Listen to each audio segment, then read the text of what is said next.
Students, whatever homework is given to you, you have to submit it on the very next day between 8 am to 1 pm to the given WhatsApp number, and it is compulsory to submit your homework as your attendance will be marked on the basis of your submission. Students, in our previous lecture, we learned about introduction of our country, Indian states and union territories, and clothes we wear. Now we will start with the climate of India. The climate of India.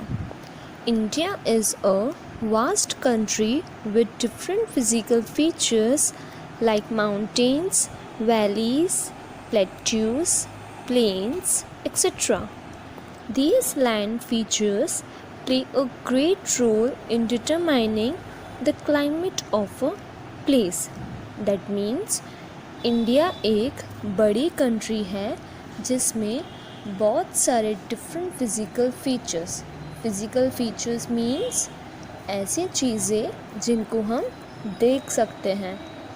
और कौन कौन सी वो चीज़ें हैं? Mountains यानी पहाड़, valleys, plateaus यानी पहाड़ी मैदान, एंड प्लेन्स यानी मैदान। और ये फीचर्स एक ग्रेट रोल प्ले करते, इम्पॉर्टेंट पार्ट प्ले करते हैं क्लाइमेट डिसाइड करने।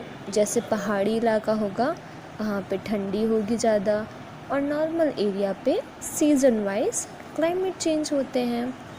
Okay kids, when we say it is cold today और it is hot today, we are talking about weather. जब हम ऐसा बोलते हैं आज इट इज़ कोल्ड टुडे मतलब आज बहुत ठंडी है, और इट इज़ हॉट टुडे मतलब आज थोड़ी गर्मी है। तो हम किसके बारे में बात करते हैं? वेदर के बारे में। पर्टिकुलर डे के बारे में जब हम बोलते हैं उसे हम वेदर कहते हैं। Weather describe the atmospheric condition of a particular day in a particular place at a particular time. That means weather क्या डिस्क्राइब करता है? एटमॉस्फेरिक कंडीशन, पर्टिकुलर डे की, पर्टिकुलर प्लेस की और पर्टिकुलर टाइम पे। मतलब कौन से टाइम पे उस प्लेस पे कैसा वेदर है वो हमको बताता है। Okay, but when we say it is very hot in Thar desert or it is very humid in Chennai, we are talking about climate. The climate of a place is the regular pattern of weather condition over a long period of time. That means जब weather मतलब particular place पे जो weather है वो long period of time तक चले, मतलब 1 month और मोर, उसे हम क्या कहेंगे? क्लाइमेट। ओके किड्स, सो जब हम बोलते हैं कि it is very hot in Thar desert मतलब थार डेजर्ट में बहुत गर्मी है, और it is very humid in Chennai मतलब ह्यूमिड मतलब नमी वाला मौसम है चेन्नई में। तो हम किसकी बात कर रहे हैं? क्लाइमेट की। Okay, so weather means particular day का atmospheric condition, and climate means पूरे over a long period of time मतलब पूरे मंथ का या उससे ज़्यादा का weather condition. Okay, the clothes we wear and the food we eat depend largely on the climate of the place where we live. हम कौन से कपड़े पहनते हैं, कैसा फूड खाते हैं, वो किस पर डिपेंड करता है कि जहाँ हम रहते हैं वहाँ क्लाइमेट कैसा है। Our country has 3 main seasons: winter, summer and monsoon. हमारी कंट्री में 3 मेन सीजन्स हैं। कौन कौन सी हैं? विंटर यानी ठंडी, समर यानी गर्मी, मानसून यानी बारिश। Some parts of India have 2 more seasons, that is spring and autumn. India के कुछ पार्ट्स में दो और भी सीजन्स होती है, वो कौन सी है? Spring and autumn. Now let's learn about winter season. The winter season begins from the middle of November and lasts till February. January is the coldest month. Winter season कब start होती है? Middle of November, मतलब half of the November. नवंबर के आधे महीने से start होती है और कब तक ये सीज़न चलती है? लास्ट टिल फेब्रुअरी, मतलब हाफ ऑफ नवंबर से, मतलब मिडल ऑफ नवंबर से फेब्रुअरी तक ये विंटर सीज़न चलती है। और सबसे कोल्डेस्ट, मतलब सबसे ज़्यादा ठंडी कौन से मंथ में पड़ती है? जनवरी में। January is the coldest month. There is a heavy snowfall in the Himalayas. As a result it becomes very cold in the hilly region.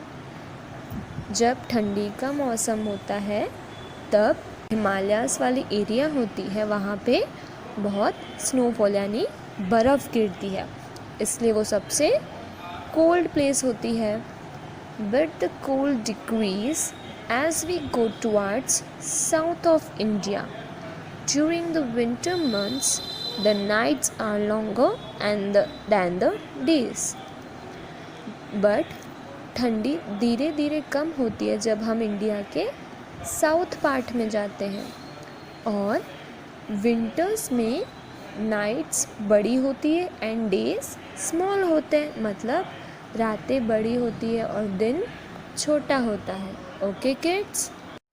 Summer season. The summer season begins from the middle of March and last till June. Summer season कब start होती है? Middle of March and कब तक चलती है? जून तक। In the northern plains hot dry wind called लू blows. जो नॉर्दर्न प्लेन्स, मतलब जो नॉर्दर्न एरिया है, वहाँ पे जो गर्म हवा चलती है उसको हम लू बोलते हैं। जो नॉर्दर्न प्लेन्स होते हैं वहाँ पे जो गर्म हवा चलती है, मतलब जो गर्म एयर ब्लो होती है, उसे हम क्या कहते हैं? लू। Dust storms are common. Now turn your page. The sun is very hot and days are longer than nights. Sun बहुत गर्म होता है गर्मी के सीज़न में, एंड जैसे विंटर्स में नाइट लॉन्ग होती है वैसे समर में डेज़ लॉन्ग होते हैं। तो समर में नाइट्स छोटी एंड डेज़ लॉन्ग होते हैं। In the southern part of India it is comparatively less hot due to the cool sea breeze which blows from the sea. Southern part में कम गर्मी होती है। क्यों?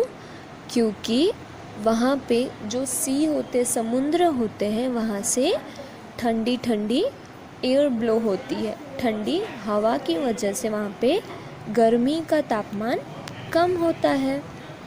Some areas receive heavy rainfall towards the end of summer. Hilly areas have pleasant climate. That is why people from plains plan a trip during summer holidays. Okay, that means कुछ areas में summer के and, मतलब जब summer season ख़त्म होने वाली है तब कुछ एरियाज़ में बहुत हैवी रेनफॉल, मतलब बहुत ज़्यादा बारिश होती है, और कुछ एरियाज़ हिली एरियाज़, मतलब पहाड़ी एरियाज़, वहाँ पे एटमॉस्फेयर बहुत ही ठंडा होता है। इसलिए लोग क्या करते हैं, समर हॉलीडेज़, मतलब आपको वैकेशन मिलती है ना, तब वो हिली एरियाज़ में पिकनिक या एक ट्रिप प्लान करते हैं। Okay, mangoes are the main attraction of the summer season. Summer season का सबसे मेन अट्रैक्शन क्या है? मैंगोज़। हम सब खाते हैं ना गर्मी में मैंगोज, आप सबका तो फेवरेट है. Okay kids, now the last season is monsoon season. The monsoon season starts in June and lasts till the month of September. Monsoon season जून में स्टार्ट होती है और सितंबर में ख़त्म होती है. During this season, the monsoon winds carry moisture that blow towards the land from the Arabian sea and the bay of Bengal. Monsoon season में हवा में मॉइस्चर यानी नमी होती है. हमको मॉनसून सीज़न में बहुत ठंडी ठंडी हवा लगती है बारिश की वजह से. Okay, some parts of India like western coast and the north eastern states get heavy rainfall. India के कुछ पार्ट्स में, मतलब western coast and the north eastern states में बहुत ज़्यादा बारिश होती है. Mawsynram in Meghalaya receives the highest rainfall in India. Meghalaya के मॉनसून राम में सबसे ज़्यादा रेनफॉल मतलब सबसे ज़्यादा बारिश होती है. The average rainfall in our country is about 120 centimetre. Average rainfall कितनी पड़ती है अपनी कंट्री में? 120 centimetres. Some areas like Rajasthan and Gujarat receive less rainfall. That means हमारे कुछ areas like Rajasthan and Gujarat, इसमें कंपैरेटिवली कम बारिश होती है. Okay kids.